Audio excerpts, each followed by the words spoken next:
জীবনের সব অভিযোগ একটা সময় এসে কিন্তু অভিমানের কাছেই থেমে যায়। কেন বলেন তো?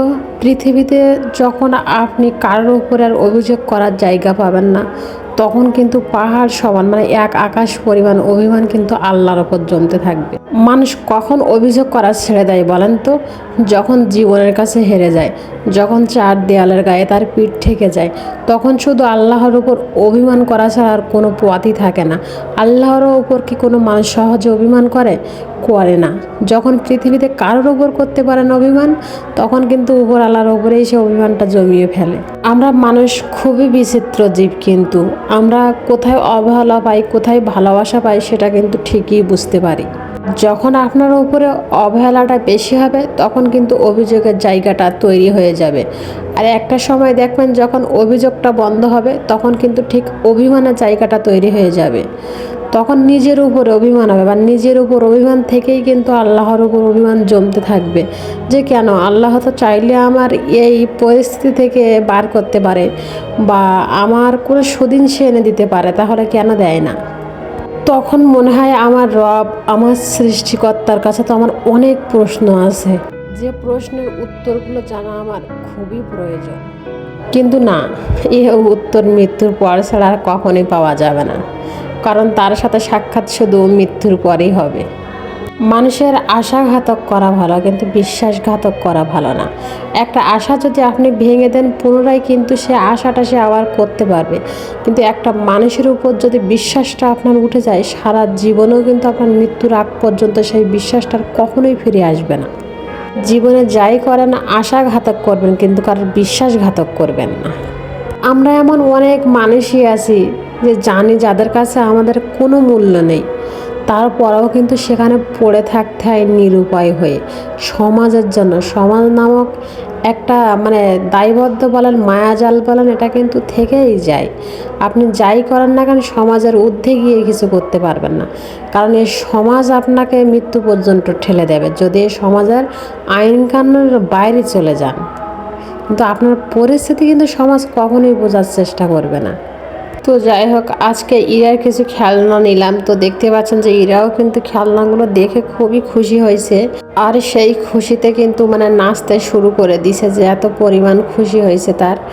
তো যাই হোক, আমি ওখান থেকে এসে আমার ঘরে যে নিত্যদিনের কাজগুলো ছিল তো সেগুলোই করেছিলাম, মানে ঘরের জানলাটা খুলে দিচ্ছিলাম। মনে হয় যে জানলাটা খুলে একটু পাশে দাঁড়িয়ে থাকলেও ভালো লাগে আর কি।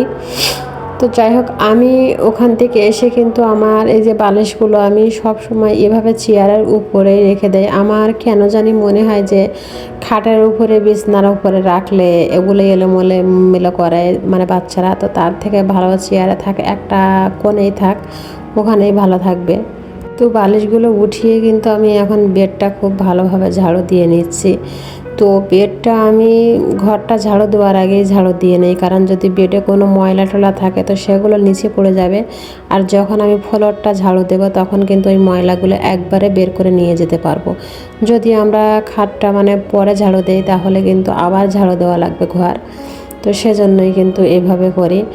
আর দেখতে পাচ্ছেন যে আমার কাপড় চোপড়গুলো কিন্তু আমি নেড়ে দিচ্ছি, মানে ভিজিয়ে দিয়েছিলাম কিছুক্ষণ আগে। তো মনে হয় যে কাপড় চোপড়গুলো একটু ভিজিয়ে রাখলে ময়লাটা একটু উঠে যায়, আর যদি সেই পরিষ্কার করা হয় তাহলে কিন্তু ময়লাটা আর ওঠে না। তো যাই হোক, আমি ওখান থেকে এসে দেখলাম যে ইরার বাবা বাজার নিয়ে চলে আসছে, আর আমার ইরাও কিন্তু সেই ঢেঁড়সগুলো ভাঙছিল বসে বসে।